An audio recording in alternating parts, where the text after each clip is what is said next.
This meeting of Norwood City Council to order. Please rise for a moment of reflection and the Pledge of Allegiance.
Thank you.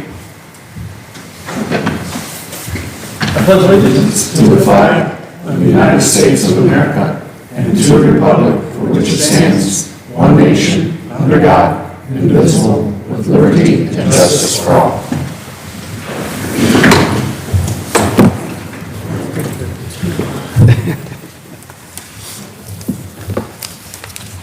Please call the roll. Mrs. Franzen. Mrs. Hoover. Here. Ms. Royce. Here. Mr. Kelsch. Here. Mrs. Winterbauer. Here. Mr. Thompson. Here. Mr. Braden. Here. We have 6 members present, 1 absent. Moving on to item E, amendment of the agenda. This evening we have 3 items. First of all, we're going to remove the December 13, 2022 regular meeting minutes. And then under item J, we're going to add the Economic Development Committee report. And under item M, we're going to remove item M5.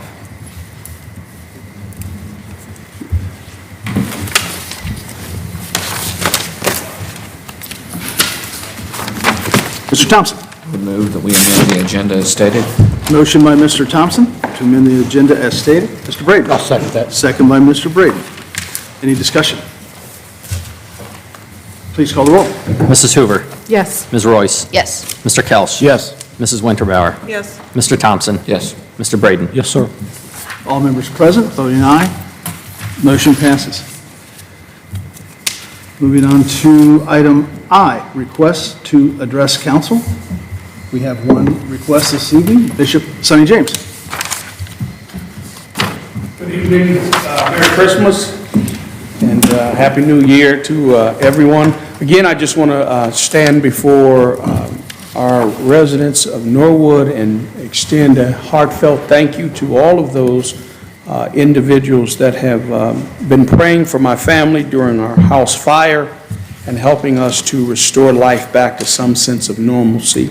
I also want to, I should have done this last time and I didn't. We've got one of the greatest fire departments, I believe, anywhere around. And the Bible says that we're to give honor to whom honor is due. And so I want to publicly stand, and not just for what they did at my home, but what I've continued to see them do. And one of the greatest accomplishments that I think we've made as a community is when our fire chief personally reached out to me, knowing that it's so important that diversity is addressed in a certain manner. And he reached out to me to talk about attempts to actually get more African American presence on our fire department. And the reason that I mention that is because as our community grows, it's so important that children of all nationalities begin to see people that look like them in every seat. And so it's no secret that one of my personal agendas is to make sure that the day comes that every 3rd grader at Sharpsburg Elementary has an opportunity to believe they can sit in that seat there. And that the day will come when we will have a person of color leading the charge in our great city, sitting in the seat of mayor. And so as we continue to make strides, 2022 is coming to an end. In January, we will be doing again not our Martin Luther King March, because we don't want to invoke or encourage any inciting, because people all over are still very angry. But it's very symbolic to have people of color walking with all nationalities. And so even though we haven't finalized all of our plans, we will once again celebrate Dr. Martin Luther King in a most fabulous way, and we are inviting everyone to come out to participate. And so we will aggressively go about making sure that all of our residents know about it. And the last time we did it, we gave a few honorees some celebratory awards. Michael Gabbard got an award. Chris Kelsch got an award. Our fire department received an award, and so did our police department. And we look forward to continuing in that effort. I want to also commend, this evening, I attended the DEI meeting. And although I obviously have some differences of opinion of how things should be prioritized, I asked for an accountability of how that whole program became in existence. The law director stood and said at a previous meeting that any resident has a right to that information. Well, I had not yet received any of such information. However, I was so pleased tonight to, Ms. Hoover came up to me and explained some difficulties in transferring that information. And so I want to publicly say thank you. Just because people have a challenge against how our administration operates, it does not mean that because we challenge you, that we're against you. When you stand in my seat, you'll understand that, we have African American ownership in this community that are never included, never brought to the table. Like our very own Walter Rice and his no sweat business. And so this year for January and in Black History Month, it's going to be important, guys, that we show people of color that they are priority and that they do mean something. And the diversity board even brought in a doctor from Xavier University. And it was amazing to sit there and watch her go through pretty much a lot of the things that are on my 13-point plan that I presented to this city. Let's work together. Our law director and I are probably one of the best examples of how people can have a difference of opinion and may not understand where each other are coming from. But when we slow down long enough and just look at each other, we can get past our differences. So Merry Christmas. Let's build this community equal for everybody. God bless you all. Thank you, Bishop James. That concludes our request to address council. Moving on to item M, item J, reports of standing committees of council, economic development report. Mrs. Wimber. Thank you, President. It's the committee report from the Economic Development. We met on December 15th, 2022, to the Honorable Council of the City of Norwood, Ohio. We are Economic Development, who was referred NKU's local economic development class, who was part of their Master of Public Administration program. Beg to leave to submit the following report. So Professor Darren Wilson's students presented their strategic plan for Norwood. I kind of hit on it previously, but I really wanted everyone to kind of understand where the students were coming from. They had a bunch of great recommendations. We will leave it in committee for now. Some of the things we've already done, some we could see doing pretty easily. But these students represented decades of work in city administration. We had a budget analyst from Claremont County. She'd been there over 21 years. We had a police chief from a local city in northern Kentucky. We had the planning manager from Deerfield Township and the city administrator from the city of North College Hill and a city administrative assistant. So it's just great to see their experience come in and they really analyzed Norwood. They drove all the streets, they really went into it, and you can tell they had a lot of fun. And they went there with the recommendations, so I'm excited to kind of work with these and see what comes of it. But yeah, we will keep it in the committee for now and keep everyone updated as we continue to work on them. Respectfully submitted, Candace Winterbauer, Ms. Hoover was there, Ms. Royce, and also Mr. Braden. Thank you, Mrs. Winterbauer. Mr. Braden. Thank you, Mr. President. Motion to receive and file the committee report. Motion by Mr. Braden to receive and file the committee report. May I have a second? Mrs. Hoover? I'll second. Seconded by Mrs. Hoover. Any discussion? Mrs. Hoover?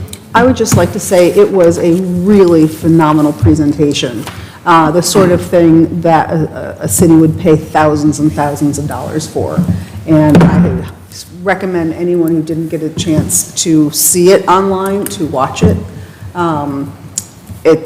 There's so much really amazing information in there about what we can do to economically jumpstart the city. So I just want to give another thumbs up and thank you so much for bringing this. It's phenomenal, really phenomenal work. Thank you, Mrs. Hoover. Anyone else? Mr. Braden? Oh, thank you, Mr. President. I want to also say thank you to Ms. Winterbauer. It was everything you just said was, I agree with 100%. Great information. So thank you very much. It was a great job. Thank you, Mr. Braden. Anyone else? We have a motion by Mr. Braden, second by Mrs. Hoover to receive and file the report. Please call the roll. Mrs. Hoover. Yes. Ms. Royce. Yes. Mr. Kelch. Yes. Mrs. Winterbauer. Yes. Mr. Thompson. Yes. Mr. Braden. Yes, sir. All members present voting aye. Motion passes. Moving on to item M, introductory reading of ordinances and resolutions. Item M1, ordinance to change appropriations for the year 2022 and declaring an emergency. Mr. Thompson. I move that we suspend the rules and have all three readings of the ordinance. Motion by Mr. Thompson to suspend the rules and have all three readings of the ordinance. Mr. Braden. I'll second that. Second by Mr. Braden. Any discussion? Mr. Thompson. I'd like to ask the auditor to give a little explanation about what we're looking at here. Mr. Sipp. Yeah, thank you, Mr. President. Most of the changes that you're seeing here are related to personnel expense changes at the end of the year. So at the beginning of the year, when we try to project what the staffing needs are for the city and project what the expenses are for our personnel expenses, we come up with an estimate based on the number of employees, the actual employees, their benefits, and their salaries. As we move through the years, things change. Some people don't get hired. Some positions stay vacant. Some positions, somebody leaves and the position's vacant. Other ones, they're just not hired. This year was kind of unique because we actually had an open enrollment for our health plan in the middle of the year, meaning the health plan election that happened last November and December that we budgeted for in January only covered the first 6 months of the year. So then people make changes to their health plan, which made a big swing in some of the department's costs. We also had some areas where we had anticipated hiring someone the last 6 months of the year as a permanent employee, but we actually hired them a little earlier than that, therefore the expenses were higher. So what we're doing here is moving the appropriations or the budget from those departments and areas that were not fully staffed to those that were staffed at a higher level or had increased expenditures related to healthcare, overtime, or other expenses. This is a zero net change. The amounts here equal the same total amount of expenditures for appropriations as the FRP indicates. So we're just shifting from one department to another. And if you total up all of the general fund expenses on the top and the ones we're decreasing on the bottom, you'll see it equals zero. There is a sideways page. I'm not sure if you all got this. I always try to provide these where there's a line that says specifically why the changes are being made. And there's a little zero at the top. That's the calculator showing what the net change is between the two. So Everything is personnel increasing, and there's a few places where we decreased and we took some monies, appropriations out of some materials and supplies or capital projects that just aren't going to be done this year, and move those to the personnel cost to keep us at that zero net change. Any questions? Thank you, Mr. Stith. Anyone? Mr. Braden? Well, thank you, Mr. President. Question through the chair to Auditor Stiff, please. So the ones that pop out to me, Mr. Stiff, are the police and fire of, looks like about $600,000. That's substantial. I guess you said it was a wash, but I guess we're taking away, so we're decreasing other funds and we're adding $600,000 to police and fire. That's into the personnel cost. That just seems like a substantial amount. Is there can you elaborate on that at all? Mr. Stitt. Yes, we did an analysis of those departments and had worked with the safety service director looking at why the expenses were higher than projected. For the police, it mainly had to do with issues relating to a change in the way that the pension board treats holiday buybacks. This has been an issue we've been dealing with for more than a year, where previous years, the buybacks that are done for holiday for police, in other words, if they didn't use their holidays from the previous year and they're banked, they can sell them all in a lump sum that's paid out once a year. That was not pensionable for the police department up until last year. The police and fire pension changed their mind when it hadn't been pensionable, and they said, now it is pensionable. Well, we had already paid it out, so we needed to make payments of the city's portion of 19.5% of the amount to pay into the pension board, plus the 10% that the police pay in. And so we had to pay that to the pension board since it is now pensionable for 21 and 22. So that bumped up the expenses significantly. If you combine that with changes to the city's health plan, where we're moving to a health savings account where the city contributes the amount of close to what the deductible for the individual would be, then those health plans, if you had somebody that was on a low-tier single plan for a single individual or a couple, and then they switch to this, it is a one-time increase in the amount that we're paying. Plus, people can elect different things. People have babies or switch to family plans or whatever. So we did see an increase in that healthcare cost over the last 6 months.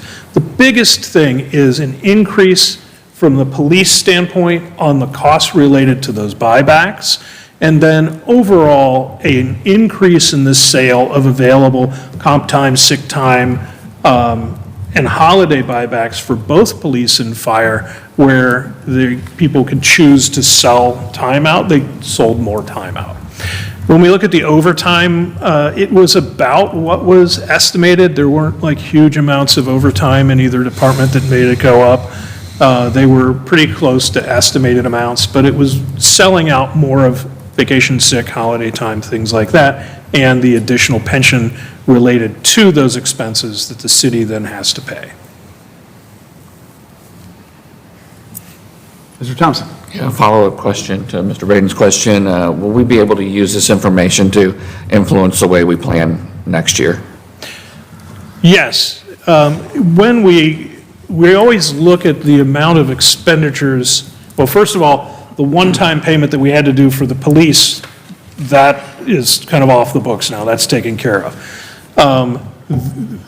Looking at that and increasing the amount of pension, that'll be calculated into this coming year. But also we look at an average over the past 5 years. How much do people sell out when they have the opportunity to sell their time? Because we allow people to bank time. And it's saved as time. It's not saved as dollars. So if I bank time 5 years ago for overtime, and I keep that as comp time, now 5 years later, if I sell it, I'm selling it at the dollar amount that I'm making now, not what I made 5 years ago. So what we do is we look at an average of 5 years, what those numbers are. And some years are high, some years are low. We look at the average and we tend to budget for the average. Mrs. Hoover?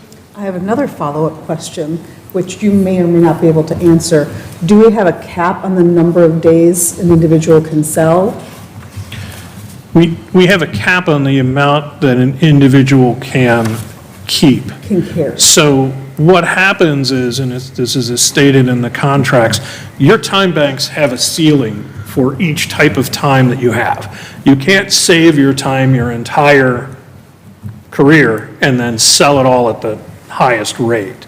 So when we do buybacks, if you have unused sick time, for example, we maintain, or we say you must have a certain amount of hours, depending on the bank. Let's make the argument that it's 1,000 hours. It's a little under that.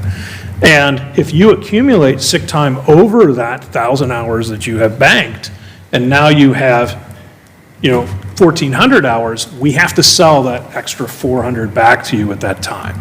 So you don't request to sell sick time. It's any sick time that's generated is sold in addition to or any overage over what the cap on the time bank is. Holiday time is a little different, and any holiday, for the fire department, for example, any holiday time that's not used the previous year is then sold out, whereas the police have to bank 1 year's worth of holiday time before they can sell it out. So they're actually selling out time from 2 years ago, not from last year. And it's always cycling forward to where there's 1 year worth of holiday time in their bank, which is why it wasn't pensionable, because you only pension this year and last year's hours. If somebody sells something from 5 years ago, that's not pensionable because it's sat in their bank. But because the police were always 1 year behind, we're selling 2 years ago, not last year.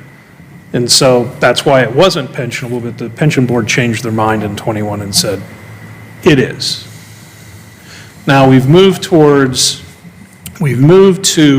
the time banks being managed by Paycor.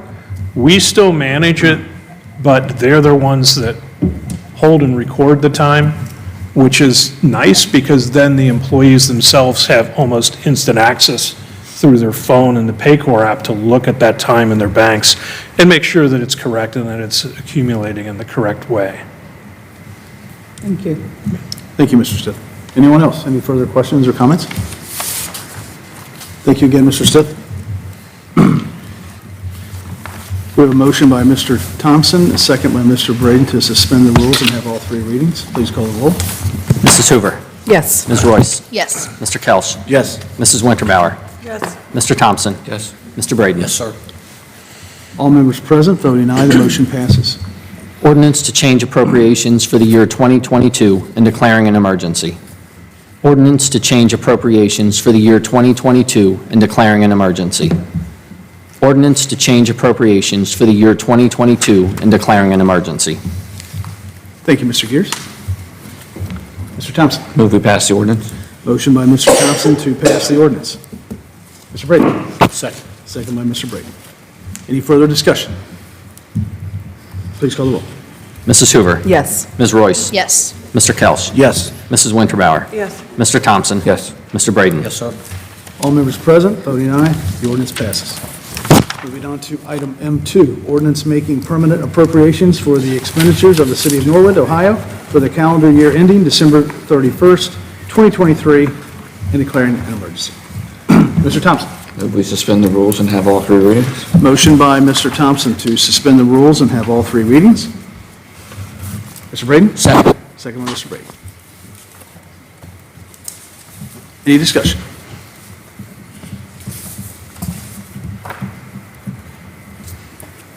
Mr. Thompson. I would like to ask the auditor to explain the appropriations changes. Thank you, Mr. Thompson. Mr. Stith? Yes, thank you, Mr. President. So the appropriations are pretty much preset.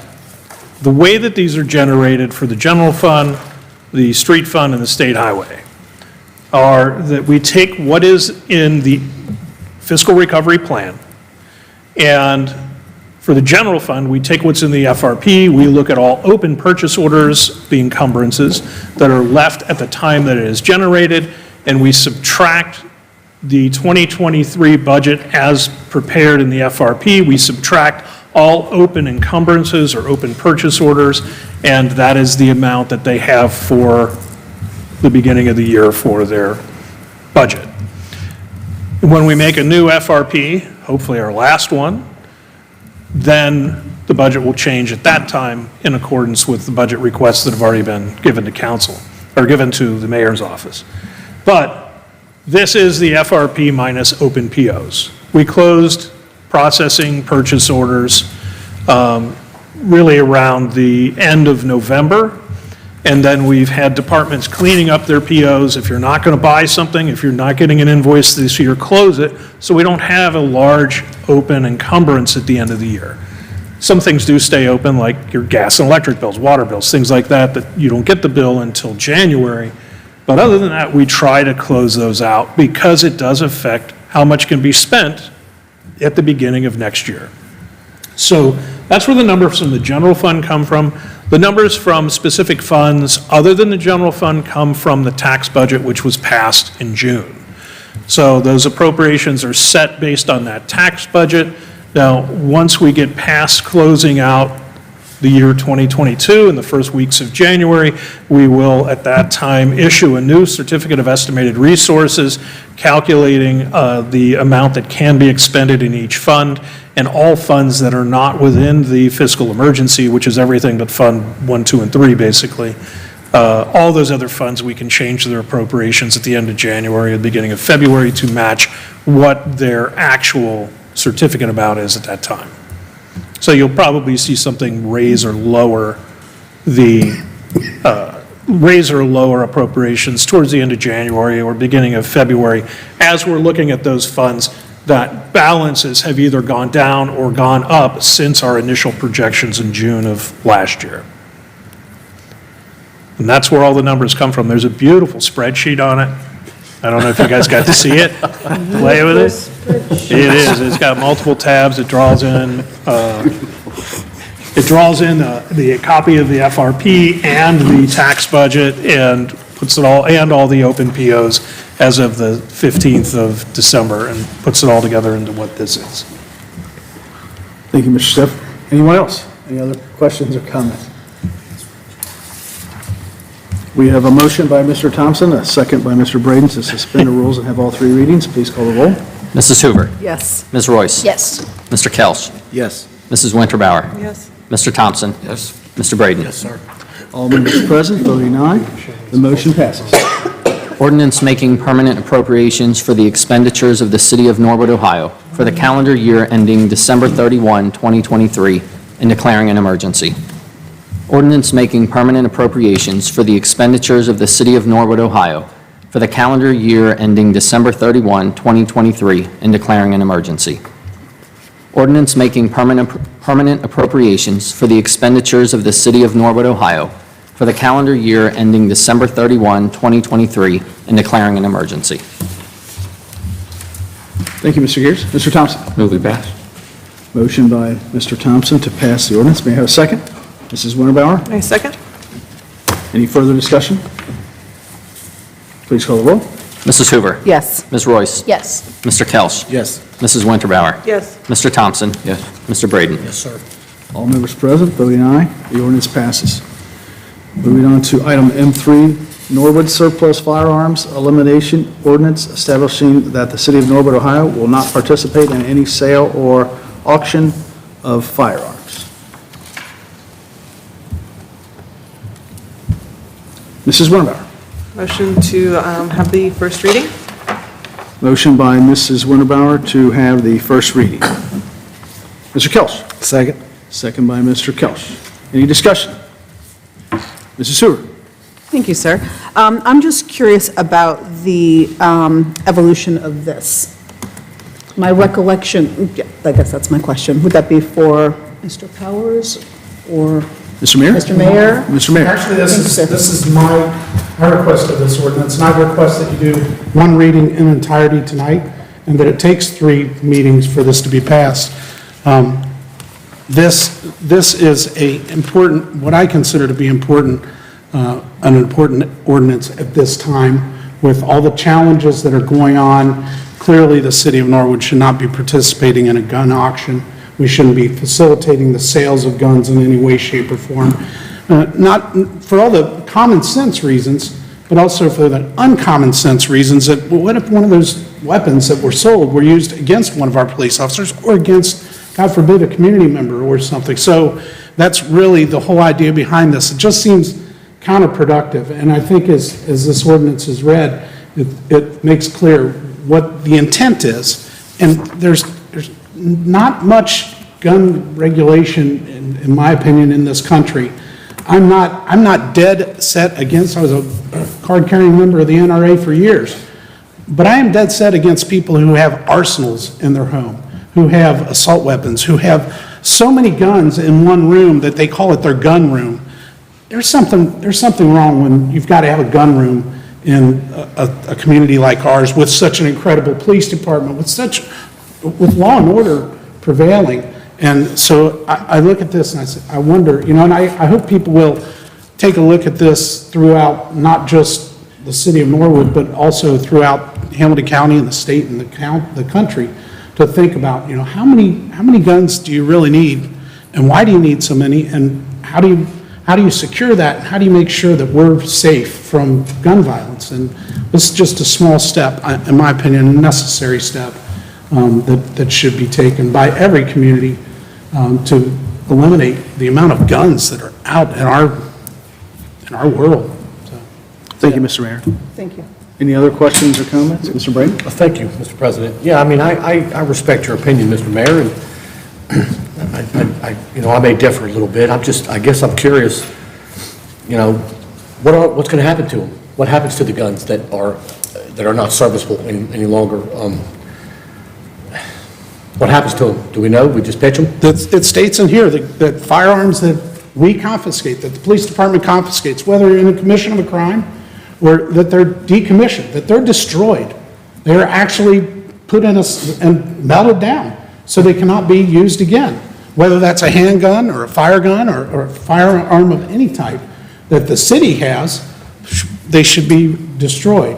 Now, it does make a provision for training. There's a necessity for training for the police officers to train. There are certain situations where guns need to be there. But if the city collects up 100 handguns over the next 2 years, should we then have an auction and sell 100 handguns? Well, heck no. Take them out of circulation. Get rid of them. Be done with that.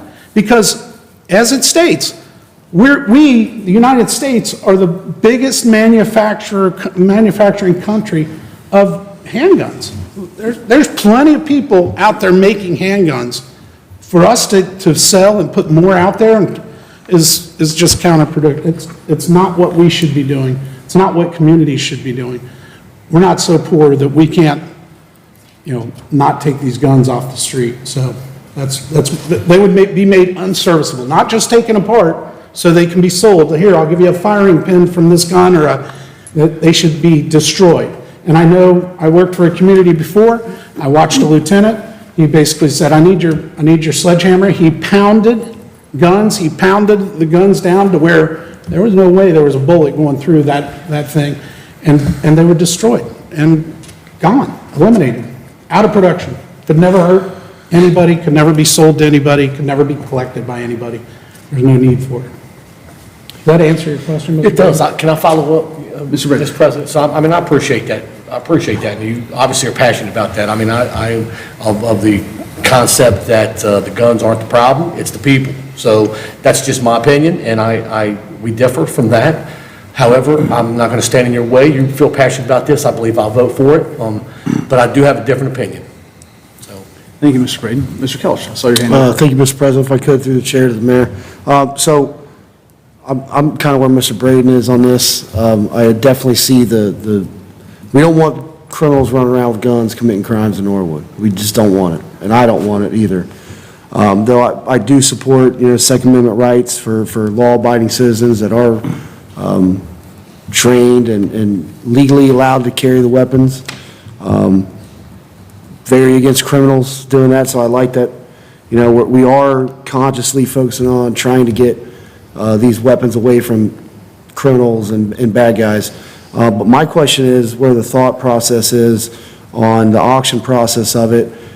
I don't know anything about it. Like, if we were to sell them, do you have to show any kind of like ID, anything like that when you are buying them? Because to me, in my opinion, it's not necessarily people that have registered weapons going out committing these crimes. It's more the people that don't follow rules. Criminals just don't follow rules, so they're going to try to find guns and that aren't registered, that aren't legally tracked or whatever have you.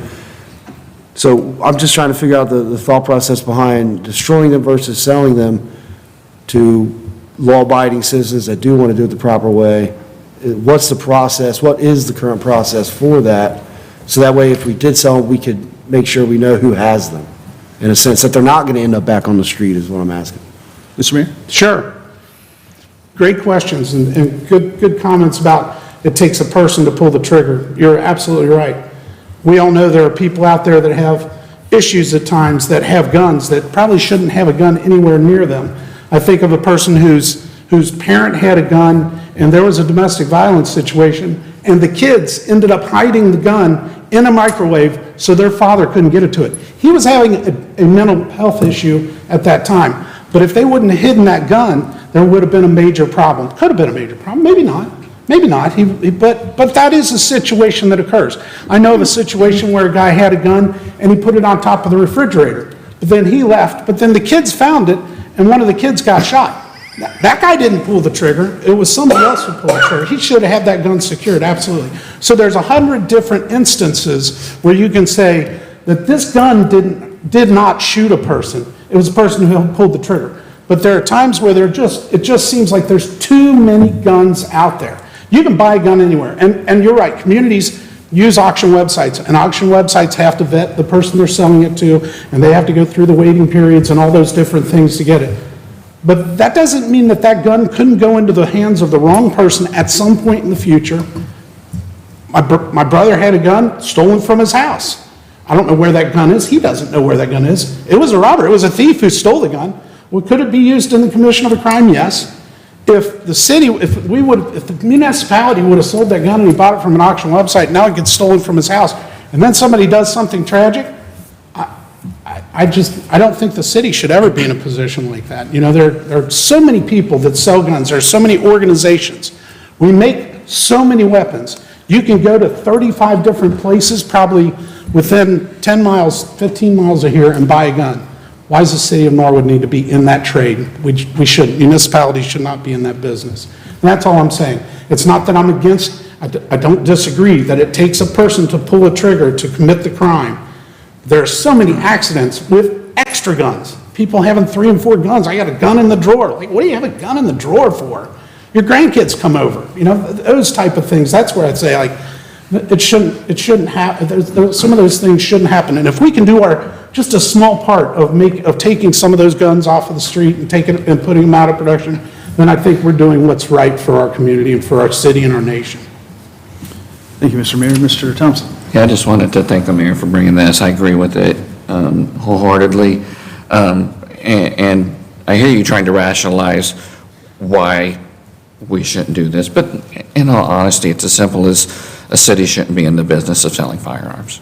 I mean, that's not what cities are here for. We are here to serve the public. There is no service to the public in the sale of firearms for any reason, whether it's to reap a profit, to just get rid of surplus, whatever. There's no reason for it. As you said, go to Walmart if you want to buy a gun. There's dozens of gun stores around. It's more than easy to get a gun. We're not keeping guns out of anybody's hands. So I 100% agree. There's no reason for the city to be part of it. Thank you, Mr. Thompson. Mr. Kelch? Yeah, I just wanted to follow up with a comment, say, thanks for answering that question. It perfectly answered what I was thinking because I knew nothing about the process. But I do agree, we are a city. We have a lot of responsibilities and duties, and one of them is not being gun brokers. So I definitely can support this. It's not limiting to people that want to own weapons legally and responsibly. It's pretty much just saying, hey, we're not going to be in the trade.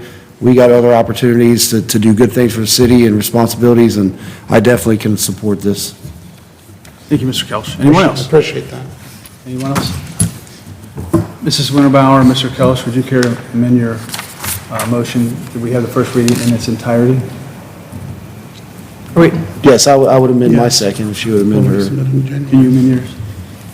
I can. I thought the mayor said he wanted, He would like it to be read, the first reading in its entirety, so. oh, in its entirety. Yes. Sorry. Yes, okay. Yes, I amend. So Sorry. just for the record. Yeah. Just for the I thought record. you wanted to do all 3 readings. That's why I was No, no. confused. Okay. We have a motion by Mrs. Winterbauer and a second by Mr. Kellis to have the first reading in its entirety. Please call the roll. Mrs. Hoover. Yes. Ms. Royce. Yes. Mr. Kelch. Yes. Mrs. Winterbauer. Yes. Mr. Thompson. Yes. Mr. Braden. Yes, sir. All members present, voting aye, the motion passes. Norwood Surplus Firearms Elimination Ordinance establishing that the City of Norwood, Ohio will not participate in any sale or auction of firearms.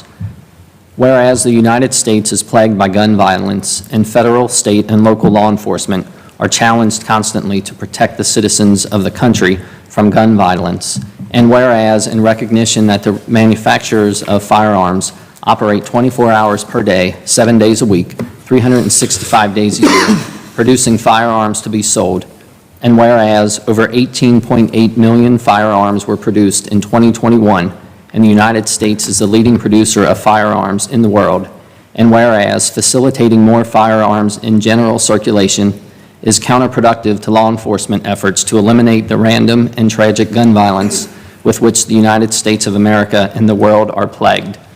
And whereas the City of Norwood Police Department routinely confiscates firearms used in the commission of crimes and has removed firearms from people who do not have the proper legal authority to possess them, as well as decommissioned firearms in department possession, now therefore be it ordained by the Council of the City of Norwood, State of Ohio, as follows. Section 1, the City of Norwood will not participate in any sale or auction of confiscated firearms. Section 2, all firearms that are confiscated and not required as evidence, and all surplus firearms or firearms placed out of service by the police department will be destroyed in a manner that they are completely unserviceable. All parts of the firearms will be destroyed so that the parts can never be used in a serviceable manner in the future. Section 3, firearms used for training purposes shall be under the care and control of the police department until they are deemed obsolete or not needed and then placed out of service and destroyed accordingly. Section 4, duty firearms of police officers who are retiring in good standing may be purchased from the city for $1 in consideration of years of law enforcement service to the community.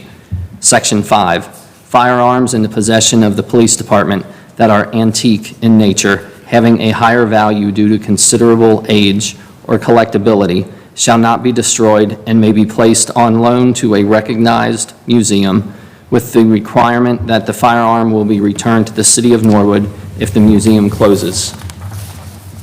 Section 6, the City of Norwood and its departments or associated entities shall not conduct raffles or any other fundraising activities that involve firearms. Firearms raffle activities are counterproductive to law enforcement efforts to eliminate gun violence in our country. Thank you, Mr. Gears. Moving on to item M4, ordinance authorizing the Director of Public Safety Service to prepare and submit an application to participate in the Ohio Public Works Commission OPWC State Capital Improvement and/or Local Transportation Improvement Programs and to execute contracts as required in declaring an emergency. Mr. Thompson. I would move we suspend the rules and have all 3 readings. Motion by Mr. Thompson to suspend the rules and have all 3 readings. May I have a second? Mrs. Hoover? I'll second. Second by Mrs. Hoover. Any discussion? Mr. Kelch? I was just curious if State Service Director might come up and say a few words on this. You may have looked at this ordinance and had a little bit of deja vu, because we did pass a very similar one earlier this year, right in January. So this is something that will come back each year, trying to get it done a little bit earlier this year. It allows JMA, our engineering consultants, to go out, apply for these funds. These are the ones that have given us grants and loans to redo a number of our streets. So you've seen a lot of good work from this. It's a great program, and obviously I would advise that we continue to operate with it. Happy to answer any of the questions. Mr. Kelch? Does it, so we've used this in the past. Correct. Does the future forecast for this seem like we'll get even more done than we did in the past, or kind of on par? I can't really speculate on that because we're judged against other communities and what streets they would submit to those. Yeah. So we really don't know until we kind of put it out there, get those things scored, and come back to it. But we've had a lot of success with it. Okay, awesome. Any other questions? Thank you, Mr. Powers. Thank you. We have a motion on the floor by Mr. Thompson, a second by Mrs. Hoover to suspend the rules and have all three readings. Please call the roll. Mrs. Hoover. Yes. Ms. Royce. Yes. Mr. Kelch. Yes. Mrs. Winterbauer. Yes. Mr. Thompson. Yes. Mr. Braden. Yes, sir. All members present voting aye, the motion passes. Ordinance authorizing the Director of Public Safety Service to prepare and submit an application to participate in the Ohio Public Works Commission, OPWC, state capital improvement and/or local transportation improvement programs, and to execute contracts as required and declaring an emergency. Ordinance authorizing the Director of Public Safety Service to prepare and submit an application to participate in the Ohio Public Works Commission, OPWC, state capital improvement and/or local transportation improvement programs, and to execute contracts as required and declaring an emergency. Ordinance authorizing the Director of Public Safety Service to prepare and submit an application to participate in the Ohio Public Works Commission, OPWC, state capital improvement and/or local transportation improvement programs, and to execute contracts as required and declaring an emergency. Mr. Braden. Thank you, Mr. President. Motion to pass the ordinance. Motion by Mr. Braden to pass the ordinance. Mrs. Hoover. I'll second. Second by Mrs. Hoover. Any further discussion? Please call the roll. Mrs. Hoover. Yes. Ms. Royce. Yes. Mr. Kelch. Yes. Mrs. Winterbauer. Yes. Mr. Thompson. Yes. Mr. Braden. Yes, sir. All members present voting aye, the ordinance passes. Moving on to item N, administrative reports. Mayor Schneider. Thank you, Mr. President. A couple of things, I'll make it brief since I know we're already, snow and ice control, of course, it was a really strange storm. Interesting because it hit through the holidays. Interesting because it was so cold that our de-icing, right, salt doesn't work when it's that cold, so the guys were out plowing and doing different things. The nice thing was, it was also one of those storms where you could say like, man, if you got some hot chocolate, cook it up, sit around, relax, enjoy it. A lot of family time. So it was a good storm that way. We did have some complaints. There were a couple of people. There was one person that called me, and they were very disappointed because this is their shopping day, and the streets weren't in good shape, and how quickly can we get her street and maybe even her sidewalk taken care of? But I think she settled back in and just relaxed and waited another day and went shopping. But it was also that quick freeze was interesting because it was prolonged sort of, so we had a lot of I think a lot of people had frozen pipes and had different challenges with that. Luckily, we've got a warm spell coming. For the city, we had we have two different areas where we had some pipes freeze. One of them being the lower level of the recreation center, the fitness area got some water because actually it utilizes a sump pump system that then runs the water outside. Well, if that freezes up, then it doesn't have it. So we had some problems there, but it's getting cleaned up and taken care of. We had a recent meeting with engineering. We talked a little bit about street programming. Safety Service Director Powers talked a little bit about something. It always surprises me how much work there is, paperwork there is to make this all happen. But we have been successful in getting grants, and we've been successful in getting money brought in so that we can keep our street program going. You think about all the different organizations that are involved. Hamilton County, of course, Metro is heavily involved because they've got a lot of improvement money that was put in place by the vote that we took to improve our public transportation. Ohio Public Works Commission, the state also, and then there are many others that are involved in it. So we're constantly trying to make sure everything's going in the right direction. One of the things, I keep talking about, we're going to get 560 1, so 561 is Smith and Carthage.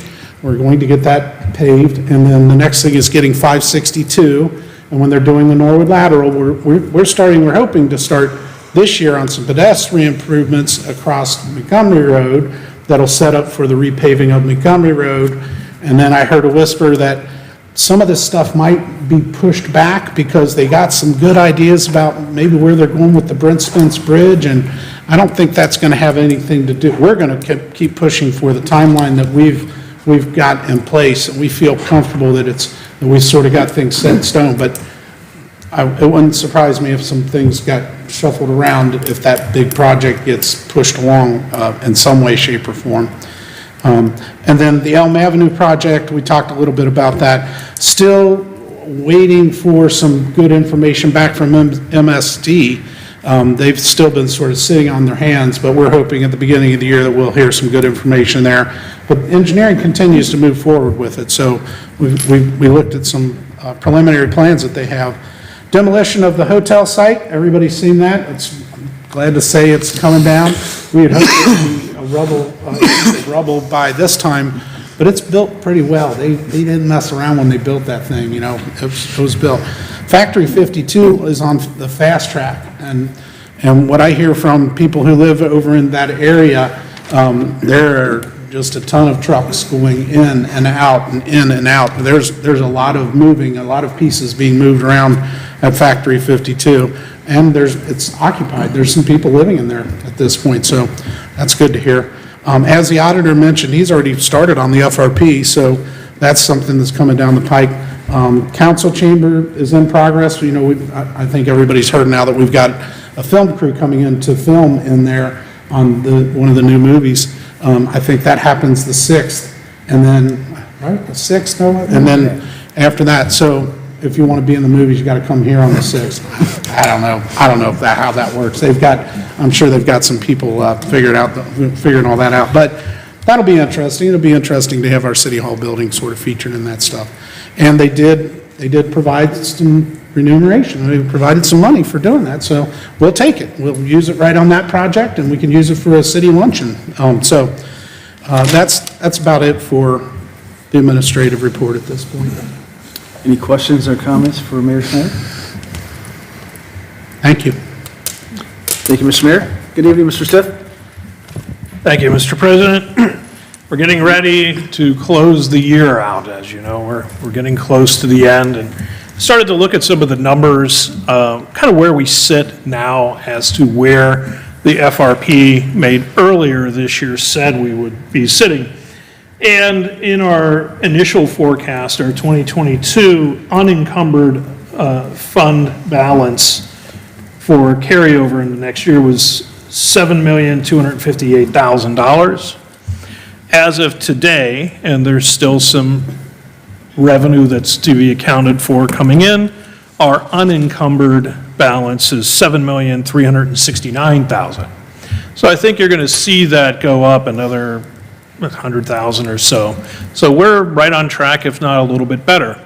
Some of that is revenue, some of that is decreased expense over what we thought we would have.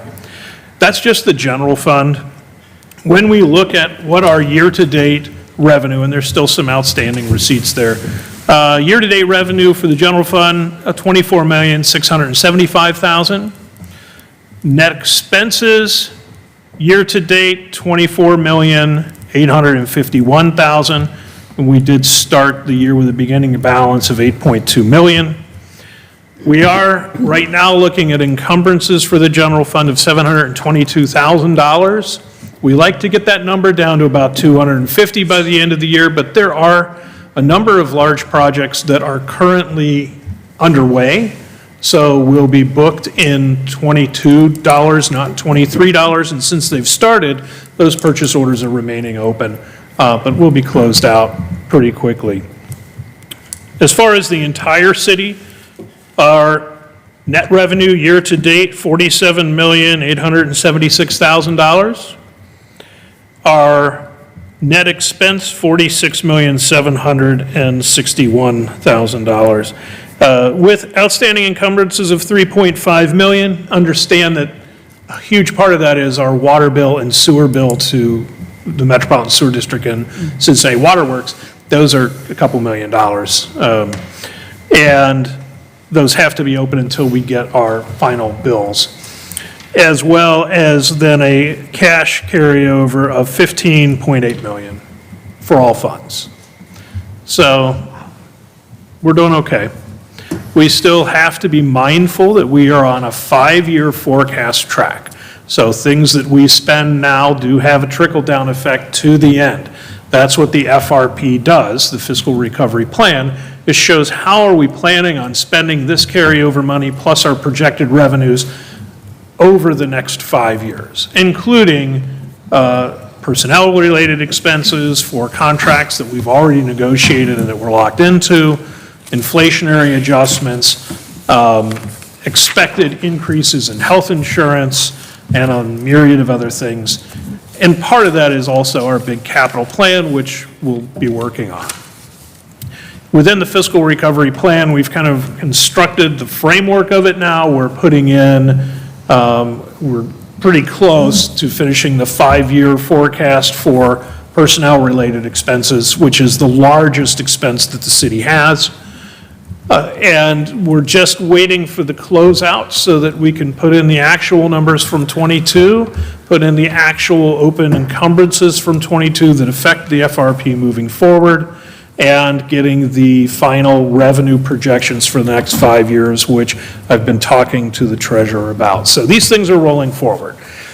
We should have a pretty workable form of the FRP by the end of January. It still will be rough and will not be approved by the Auditor of State, but that's a time when you could probably start reasonably looking at it and talking about it and seeing what's in it. It's a big, wonderful spreadsheet. You would love it. There's 30 tabs. It all pulls together into one calculation. So anybody that has an interest in that, we're moving forward. Let's see. We're trying to close out the year. We're hoping to have it closed out by the end of the first week of January. Usually it takes the first week or two to do the actual closeout. But with the new computer system that was installed in 2021, it does give us a lot more flexibility. And I'm pretty sure that we'll be able to close it out earlier than we have in previous years. With the FRP, I'm hoping that, and I plan that 2023 should be our last year in fiscal emergency. We have completed the reconciliation with the Treasurer's Office with the help of the Auditor of State and pulled all of our banking in that we now balance. So that's good. There may still be some reconciliation issues that are more of process related issues that the Treasurer's Office and the Auditor's Office are working on to make sure that we can reconcile on a regular basis, but we are becoming better at it and more speedy with what we do on a pretty regular basis, being much more efficient. The reconciliation was probably the biggest hurdle to the fiscal emergency, and now that that's kind of come to a close, that's a good sign. So on a personal note, I don't know how many people look at Facebook or anything, but I have been elected as the president-elect of my national organization for emergency medicine physician assistants. My term begins in 2024. That is a major thing for me. I've sat on their board of directors for the past 4 years. I've also accepted a role in an appointment with the RAND Corporation. I am on their advisory board, a paid position, as an expert in innovations for COVID-19. That is a 4-year appointment that started this past June. I also sit on the board of the American College Emergency Physician on the state legislative committee and have a seat on that committee as the representative from my national organization. So I've got a lot on my plate. And I've done this job for 15 years, and the 16th year will be my last as auditor for Norwood.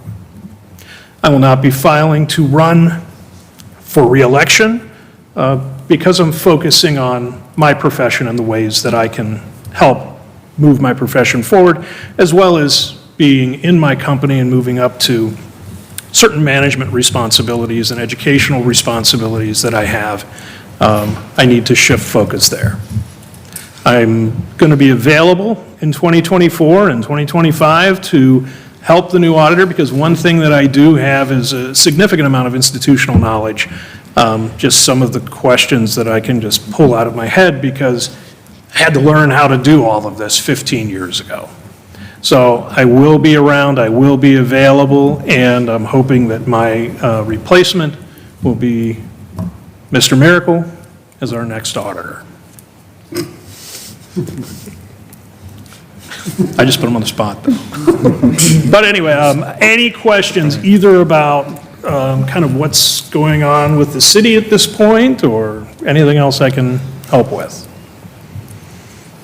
Any questions or comments for Mr. Stith? Mr. Brady? Well, thank you, Mr. President. Mr. Stith, your services greatly appreciated.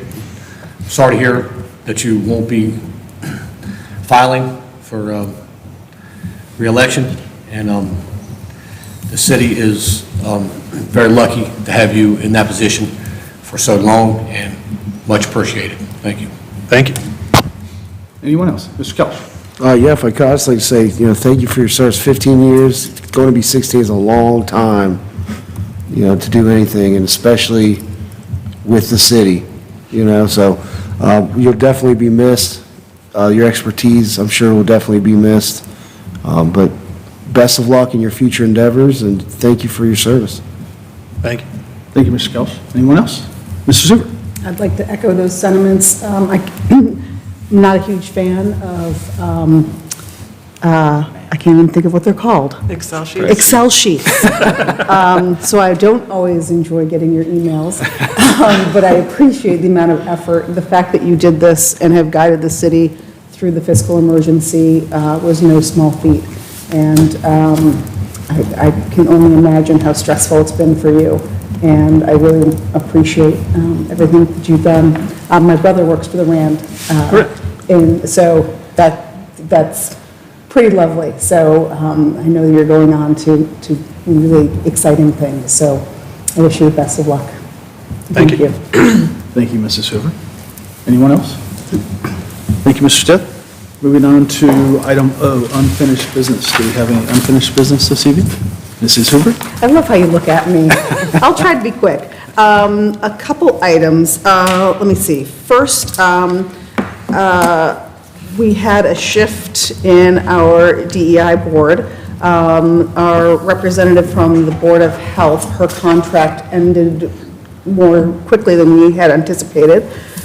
So since she's no longer a Board of Health employee, we have an opening on the board. Keith Hamrick and I met with Shireen, who is with the Health Department. I'm going to try really hard to get her last name. Shireen Elshier. She is absolutely lovely. She works at the Health Department and she has another job that just makes my eyes cross over. Data analysis and accreditation coordinator.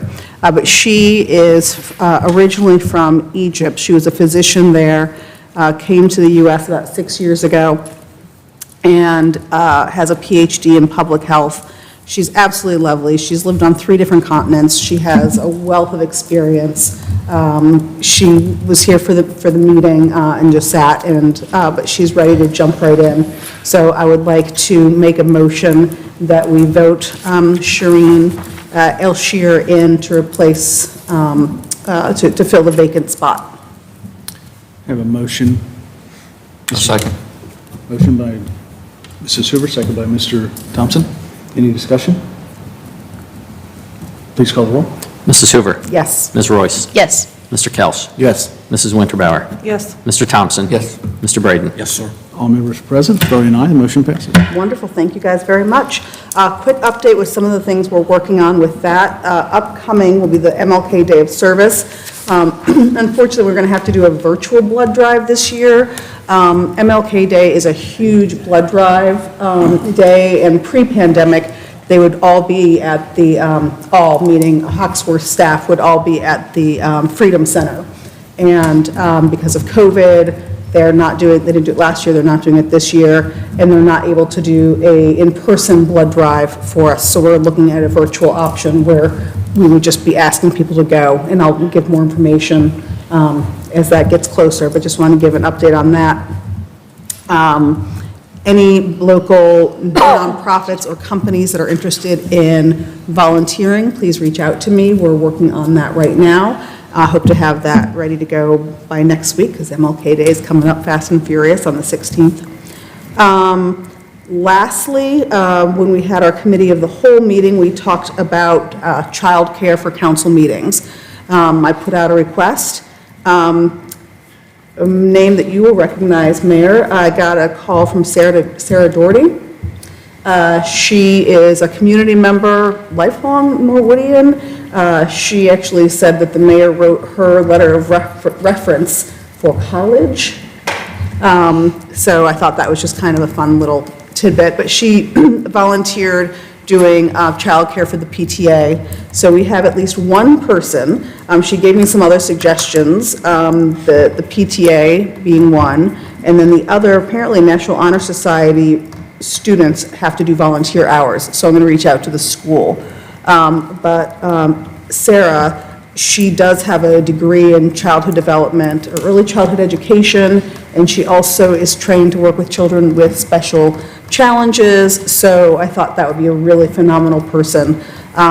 So what we had talked about was having, if someone is interested in childcare for a council meeting, that they would reach out to, hopefully we'll have a council secretary soon, the Friday before, secure the spot, and then we volunteer, Sarah, right now, hopefully we'll have other volunteers as well, would be available to provide childcare during the council meetings. So that was sort of the process that we have discussed, and I just want to bring people up to date. If anyone has a contact with the PTA or the National Honor Society, let me know, otherwise I'll try to track that down. Thank you, Mrs. Sewer. Anyone else? Mr. Brady? Question through the chair for Ms. Hoover, Councilwoman Hoover. Yes. Where would this child care take place? Here in City Hall, or? Yes, so that's a great question. We'll have to figure that out. If we're doing it, if we're still in this space, they could be in, and we'll need to talk with the Safety Service Director, but I would think, my initial thought we could do it in Council Chambers Conference Room, because I'm not picturing we're going to have 10 kids, we're probably going to have 2 kids or 1 kid. So that's got the conference table, they could have, art stuff and, draw, or if it's a baby, they can just hold the baby right in the back of the room. Or if we're back over there, they could always come over here, so we can figure that out, but those were my 2 thoughts. Thank you, Mrs. Hoover. Thank you, Mr. Brady. Thank you. Any other unfinished business to bring before council? We'll move on to new business. I do have a couple items to share with you. We have a public hearing, Tuesday, January 24th, 2023, 7:30 p.m., right here, City Hall Auditorium. The Norwood City Council hereby gives notice that it will hold a public hearing to consider the application of Playing Card Partners, LLC, Factory 52, for the creation of Community Entertainment District, CED, under Revised Code 4301.80 at the meeting taking place Tuesday, January 24th, 2023 at 7:30 p.m. in Norwood City Hall Auditorium, second floor, 4645 Montgomery Road, Norwood, Ohio 45212. The application is on file in the office of the Clerk of Council of the City of Norwood and is available for inspection by the public during regular business hours outside of the Clerk of Council's office, second floor, 4645 Montgomery Road, Norwood, Ohio 45212. Second item, I would like our next committee of the whole, I'd like to schedule January the 10th. And we'll do that prior to our first meeting in 2023. And one of the items that I'd like to put on there is what we had on the agenda tonight, the ordinance for the administrative specialist. We'll discuss that. And I might have one other item to add as well, but I want to go ahead and schedule the meeting. Yes? What time, sir? 6:30. 6, thank you. Yes. Any other new business? Mr. Thompson?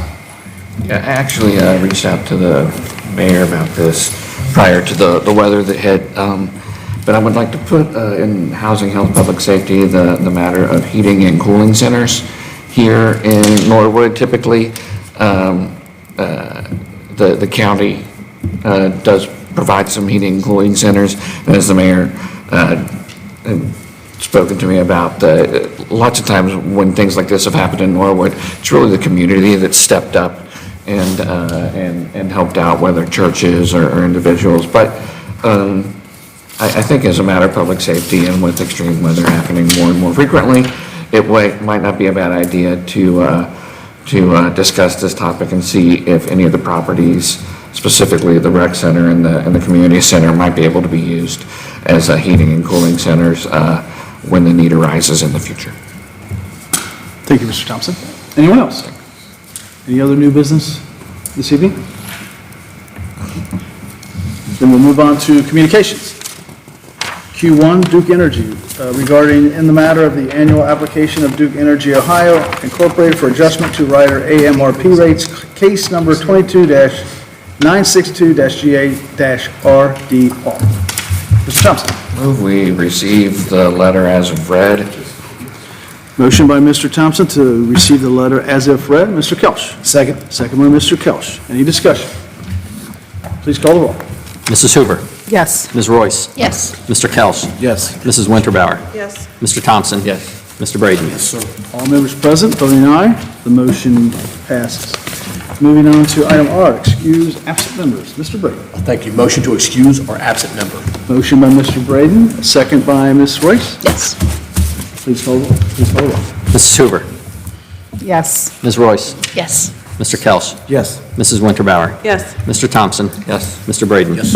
All members present, voting aye. The motion passes. May I have a motion for adjournment? Ms. Royce. I'll motion to adjourn. Motion by Ms. Royce, second by Mr. Thompson. Please call the roll. Mrs. Hoover. Yes. Ms. Royce. Yes. Mr. Kelch. Yes. Mrs. Winterbauer. Yes. Mr. Thompson. Yes. Mr. Braden. Yes, sir. All members present, voting aye. We're adjourned.